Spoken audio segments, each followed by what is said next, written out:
Hello प्यारे बच्चों, नमस्कार। मैं हूं अनंत गौड़। और जैसा कि आप सब देख पा रहे हैं, ये चैप्टर नंबर 7 है, 7th क्लास का सिविक्स के अंदर। और इस लेसन का नाम है मार्केट अराउंड अस। इससे पहले वीडियो में हमने इस लेसन को हाफ रीड कर लिया था। अब हम आगे इस लेसन को रीड कर रहे हैं, चेन ऑफ मार्केट। तो हमने इससे पहले के भाग में ये देखा है कि हम कोई भी सामान है वो अलग अलग स्थान से लाकर खरीद सकते हैं।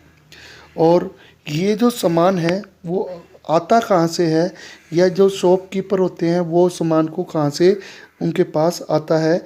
तो मोस्टली जो सामान होता है, ये जितने भी जो गुड्स होते हैं उनका जो प्रोडक्शन होता है वो यानी तो फैक्ट्रीज में देखा जाता है, या कहीं पर फार्म्स हो गए, या कहीं पर जो घरों में भी कुछ चीज़ें बनाई जाती है। मगर हम किसी भी सामान को ले जाने के लिए या ख़रीदने के लिए सीधे फैक्ट्री में नहीं जाते हैं या किसी फॉर्म में जाना पसंद नहीं करते हैं। और कोई भी फैक्ट्री का जो ओनर हो गया वो किसी सामान को स्मॉल क्वांटिटी में देने के लिए तैयार भी नहीं होता है।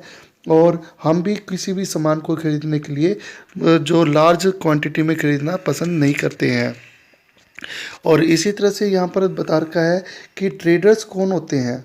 तो ट्रेडर्स कौन होते हैं, जो कि ग्राहक और प्रोड्यूसर के बीच में या उत्पादक के बीच में जितने भी लोग होते हैं उनको ट्रेडर्स के नाम से या व्यापारी के नाम से जाना जाता है। तो यहाँ पर डेफिनेशन भी दे रखे, the people in between the producer and the final consumer are the traders. जितने भी जो प्रोड्यूसर और फाइनल कंज्यूमर, कंज्यूमर माने तो ग्राहक, जो हम लोग हैं वो किसी सामान को खरीदते हैं तो हम ग्राहक हैं या कंज्यूमर हैं।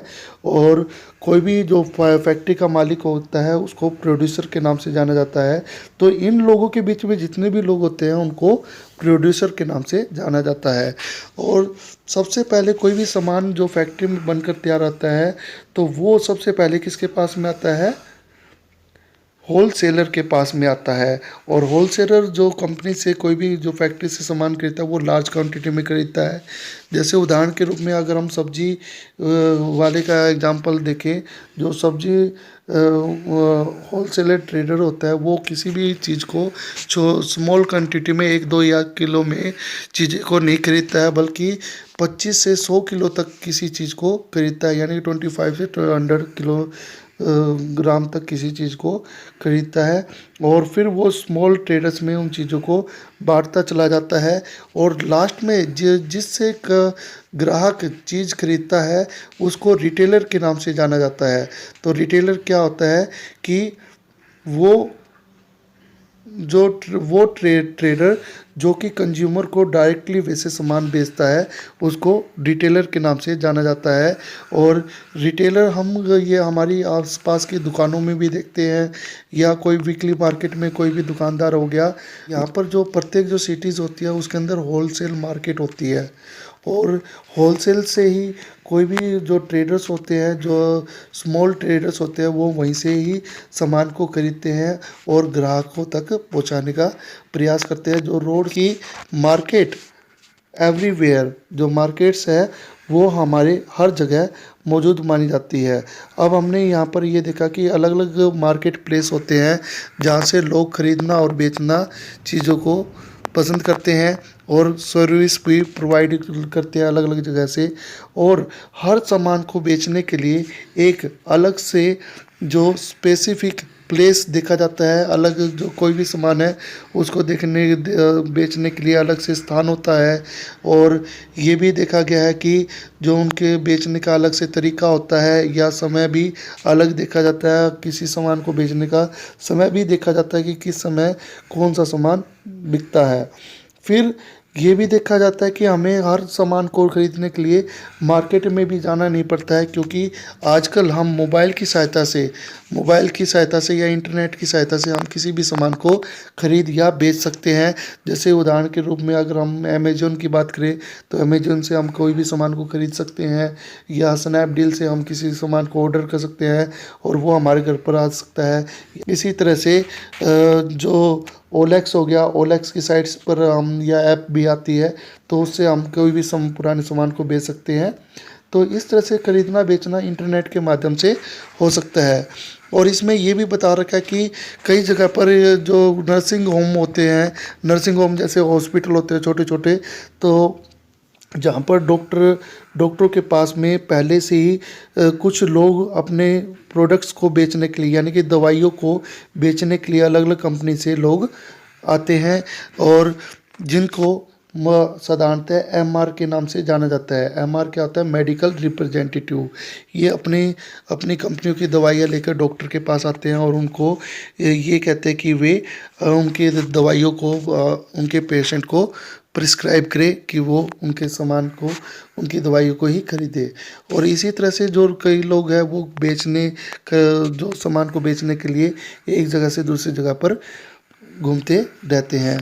और फिर ये भी बता रखा है कि कुछ जो मार्केट प्लेस को हम आसानी से समझ सकते हैं या पहचान सकते हैं, मगर कुछ ऐसी चीज़ें होती हैं जो ऐसे मार्केट होते हैं जिसके बारे में जागरूकता नहीं होती है या अवेयरनेस नहीं होती है, तो हम उसके बारे में नहीं भी जानते हैं।